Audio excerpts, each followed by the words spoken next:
Sunset high and I'm by your side. Blood rush in a hazy glow. My hands to the bones. Loose up. Solomon sacrificed burnt offerings and fellowship offerings on the altar he had built for the Lord, burning incense before the Lord along with them, and so fulfilled the temple's obligations. King Solomon also built ships at Ezion-Geber, which is near Elath and Edom, on the shore of the Red Sea, and Hiram sent his men, sailors who knew the sea, to serve in the fleet with Solomon's men. They sailed to Ophir and brought back 420 talents of gold, which they delivered to King Solomon. The Queen of Sheba visits Solomon. When the Queen of Sheba heard about the fame of Solomon and his relationship to the Lord, she came to test Solomon with hard questions, arriving at Jerusalem with a very great caravan, with camels carrying spices, large quantities of gold, and precious stones. She came to Solomon and talked with him about all that she had on her mind. Solomon answered all her questions. Nothing was too hard for the king to explain to her.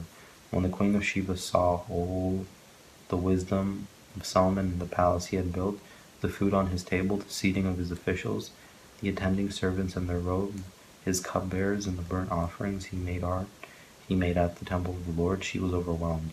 She said to the king, "The report I heard in my own country about your achievements and your wisdom is true, but I did not believe these things until I came and saw with my own eyes. Indeed, not even half was told me. In wisdom and wealth you have far exceeded the report I heard. How happy your people must be, how happy your officials who continually stand before you and hear your wisdom. Praise be to the Lord your God, who has delighted in you and placed you on the throne of Israel. Because of the Lord's eternal love for Israel, he has made you king to maintain justice and righteousness." And she gave the king 120 talents of gold, large quantities of spices, and precious stones. Never again were so many spices brought in as those as the Queen of Sheba gave to King Solomon.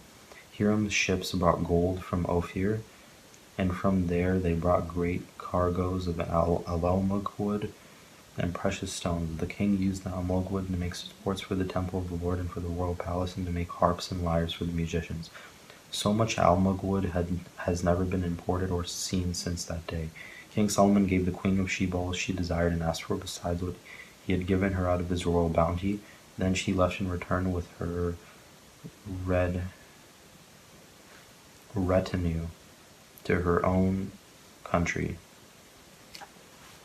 Solomon's splendor. The weight of gold that Solomon received yearly was 666 talents, not including the revenues from merchants and traders from all the Arabian kings and the governors of the territories. King Solomon made 200 large shields of hammered gold. 600 shekels of gold went into each shield. He also made 300 small shields of hammered gold with 3 minas of gold in each shield. The king put them in the palace of the forest of Lebanon. Then the king made a great throne covered with ivory and overlaid steps with ivory and overlaid with fine gold. The throne had 6 steps, and its back had a rounded top. On both sides of the seat were armrests with a lion standing beside each of them. 12 lions stood on the 6 steps, one at either end of each step. Nothing like it had ever been made for any other kingdom. All King Solomon's goblets were gold, and all the household articles in the palace of the fortress of the forest of Lebanon were pure gold. Nothing was made from silver, because silver was considered of little value in Solomon's days. The king had a fleet of trading ships at sea along with the ships of Hiram. Once every 3 years it returned, carrying gold, silver, and ivory, and apes and baboons. King Solomon was greater in riches and wisdom than all the other kings of the earth. The whole world sought audience with Solomon to hear the wisdom God had put in his heart. Year after year, everyone who came brought a gift, articles of silver and gold, robes, weapons, and spices, and horses and mules. Solomon accumulated chariots and horses. He had 1,400 chariots and 12,000 horses, which he kept in the chariot cities and also with him in Jerusalem. The king made silver as common in Jerusalem as stones, and cedar as plentiful as sycamore fig trees in the foothills. Solomon's horses were imported from Egypt and from Kue. The royal merchants purchased them from Kue at the current price. They imported a chariot from Egypt for 600 shekels of silver and a horse for 150. They also exported them to all the kings of the Hittites and of the Armenians. Solomon's wives. King Solomon, however, loved many foreign women besides Pharaoh's daughter, Moabites, Ammonites, Edomites, Sidonites, and Hittites. They were from nations about which the Lord had told the Israelites, "You must not intermarry with them, because they will surely turn your hearts after their gods." Nevertheless, Solomon held fast to them in love. He had 700 wives of royal birth and 300 concubines, and his wives led him astray. As Solomon grew old, his wives turned his heart after other gods, and his heart was not fully devoted to the Lord his God. As the heart of David his father had been, he followed Ashtoreth, the goddess of the Sidonians, and Moloch, the detestable god of the Amalekites. So Solomon did evil in the eyes of the Lord. He did not follow the Lord completely, as David his father had done.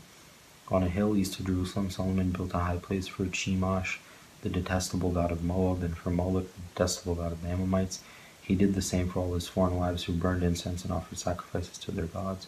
The Lord became angry with Solomon because his heart had turned away from the Lord, the God of Israel, who had appeared to him twice, although he had forbidden Solomon to follow their gods. Solomon did not keep the Lord's command, so the Lord said to Solomon, "Since this is your attitude, and you have not kept my covenant and my decrees which I commanded you, I will most certainly tear the kingdom away from you and give it to one of your subordinates. Nevertheless, for the sake of David your father, I will not do it during your lifetime.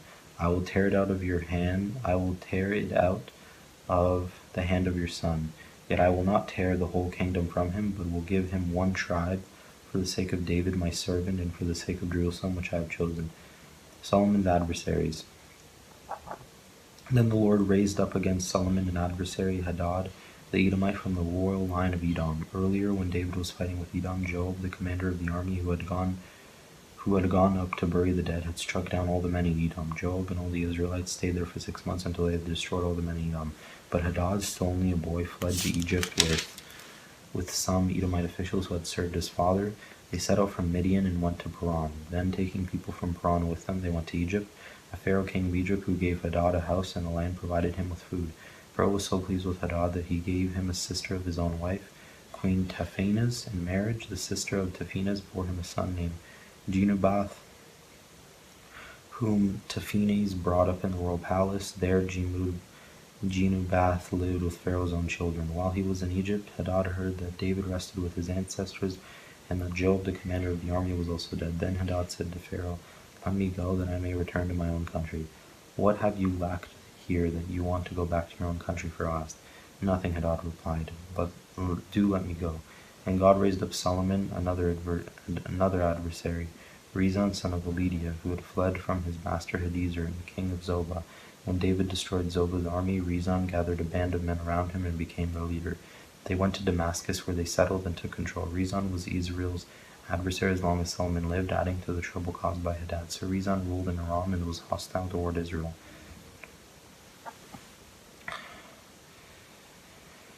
Jeroboam rebels against Solomon. Also Jeroboam, son of Nebat, rebelled against the king. He was one of Solomon's officials, an Ephraimite from Zerida, and his mother was a widow named Zeruiah. Here is the account of how he rebelled against the king.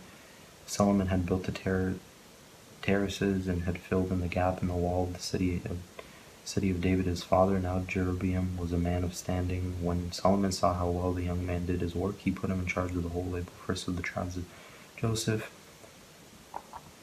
About that time, Jeroboam was going out of Israel, and Ahijah, the prophet of Silo, met him on the way wearing a new cloak. The two of them were alone out in the new country, and Ahijah took hold of the new cloak he was wearing and tore it into 12 pieces. Then he said to Jeroboam, "Take 10 pieces for yourself, for this is what the Lord God of Israel says. See, I'm going to tear the kingdom out of Solomon's hand and give you 10 tribes, but for the sake of my servant David and the city of Jerusalem, which I have chosen out of all the tribes of Israel, he will have 1 tribe. I will do this because they have forsaken me and worshipped Ashtoreth, the goddess of the Sidonians, Chemosh, the god of Moabites, and Moloch, the god of the Ammonites, and have not walked in obedience to me, nor done what is right in my eyes, nor kept my decrees and laws as David, Solomon's father, did. But I will not take the whole kingdom out of Solomon's hand. I have made him ruler all the days of his life for the sake of David my servant, whom I choose and who obeyed my commands and decrees. I will take the kingdom from his son's hands and give you 10 tribes. I will give 1 tribe to his son, so that David my servant may always have a lamp before me in Jerusalem, the city where I chose to put my name.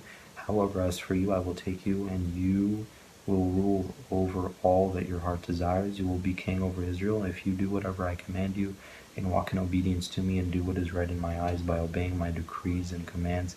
As David my servant did, I will be with you. I will build you a dynasty as enduring as the one I